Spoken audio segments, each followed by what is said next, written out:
Iran Israel America युद्ध के बाद पूरी अर्थव्यवस्था पर अगर ध्यान दें तो वो बहुत ज्यादा हिल गई है।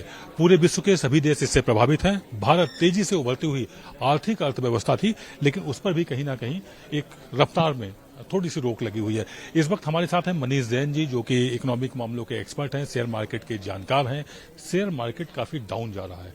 इससे भारत की जो अर्थव्यवस्था है, जो तेजी से आगे बढ़ रही थी, हम चौथी इकोनॉमी से तीसरी इकोनॉमी की तरफ कदम बढ़ा रहे थे, उस पर क्या कुछ असर होगा, ये समझना चाहिए। सर, इसमें ओवरऑल अगर अपन रैंकिंग की बात करें या अर्थव्यवस्था की स्पीड की बात करें तो इस टाइप की जो घटनाएं हैं वो पहले भी हुई हैं और आगे भी हो सकता है इस टाइप की कुछ घटनाएं जो हैं हो जाएं। इसको short term versus long term देखें कि आज जो है एक नर्वसनेस आ गई है, क्योंकि ये एक इमीडिएट रिएक्शन है। अगर आप स्टॉक मार्केट से कंपैरिजन करते हैं तो स्टॉक मार्केट में इस तरीके के करेक्शन पहले भी बहुत आए हैं और हमने हाल में कोविड भी देखा और पीछे अगर चले जाएं तो जो लीमन क्राइसिस देखा उसमें भी इससे कहीं ज़्यादा डीप करेक्शन आए हैं उस 2008 में। उसके बाद इकोनॉमी और स्ट्रांग होकर उभरी, स्टॉक मार्केट ने और बेहतर रिटर्न दिए हैं। तो मुझे लगता है कि ये हम जो आज बात कर रहे हैं ये कहीं ना कहीं एक रीसेंसी इफेक्ट है। उस रीसेंसी इफेक्ट की वजह से कहीं हमें नर्वसनेस हो रही है और उस वजह से ये सवाल आ रहे हैं। अब जो आप देखें कि जिस तरीके से हमने प्रगति की है, आज हम विश्व की तीसरी चौथी इकोनॉमी बनकर उभरे हैं और बहुत सारी इकोनॉमी से अगर हम कंपैरिजन करें, चाहे वो इकोनॉमिक पैरामीटर्स की बात हो या फिर चाहे जियो पॉलिटिक्स की बात हो या इंडिया की डिप्लोमेसी की बात हो, उसमें हम और स्ट्रांग बनकर उभरे हैं और बहुत सारे देशों की तुलना में हमारी स्थिति उनसे बेहतर है। और एक जो इंडियन डायस्पोरा है वो अभी काफ़ी स्ट्रांग चल रहा है। तो मुझे लगता है कि ये अब देखिए, समय किसी को नहीं पता कि ये जो समस्या है वो कब तक रहेगी और कितने देर चलेगी, लेकिन भारत की जो एक मजबूत अर्थव्यवस्था है और एक मार्केट है जो अब डोमेस्टिक इन्वेस्टर और रिटेल इन्वेस्टर की वजह से मजबूती से खड़ा हुआ है। रीसेंट करेक्शन या छोटी मोटी जो नर्वसनेस आ रही हैं उनको अगर हम दरकिनार कर दें तो मुझे नहीं लगता कि कोई ऐसी बहुत ज़्यादा बड़ी समस्या आ गई है। एक सवाल ऐसे में बनता है आपसे मनीष जी कि इसमें भारतीय उद्यमियों, इन्वेस्टर्स और सरकार को किस तरह के एक्शन लेने चाहिए, किस तरह की तैयारियां करनी चाहिए ताकि ये जो डैमेज हुआ है वो कंट्रोल हो जाए।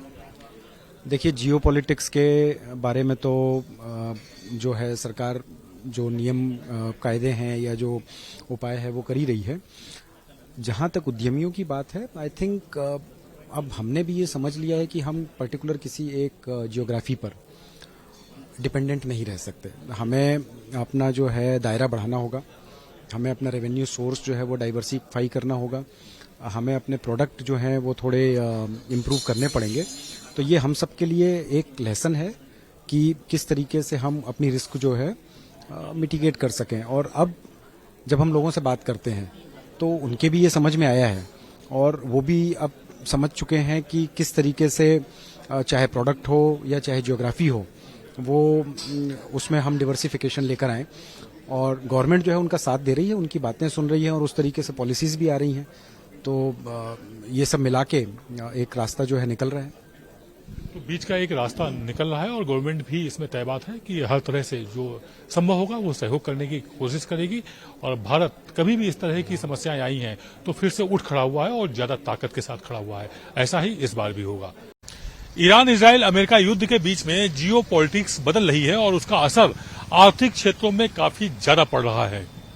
अगर हम बात भारत के शेयर मार्केट की करें तो यहां पर भी अगर पिछले 2.5 दशक की गिरावट को देखा जाए तो 5वीं बड़ी गिरावट दर्ज की गई है, जिसमें कि शेयर मार्केट लगभग 2,500 सेंसेक्स गिरा हुआ है। निफ्टी भी 500 से ज्यादा अंक गिरा हुआ है, लगभग 700-800 के अंक के आसपास गिरा हुआ है। ऐसे में एक्सपर्ट्स का कहना है कि थोड़ा सा धैर्य बनाए रखें और जो पैसा इन्वेस्ट है उसको लंबे समय के लिए छोड़ दें। ऐसे में जो आपदा आई हुई है ये अवसर के रूप में भी है। यदि आप ऐसे समय पर पैसा इन्वेस्ट करते हैं और लंबे समय के लिए इन्वेस्ट करते हैं तो आप फायदे में रहेंगे। कुल मिलाकर के वेट एंड वॉच, बहुत धैर्य से रखें, पैसा इन्वेस्ट करें तो आप सब कुछ पा जाएंगे जो आप पाना चाहते हैं, लेकिन थोड़ा सा इंतजार करना होगा। कैमरा पर्सन धर्मेंद्र के साथ आदित्य द्विवेदी, भारत एक्सप्रेस, दिल्ली।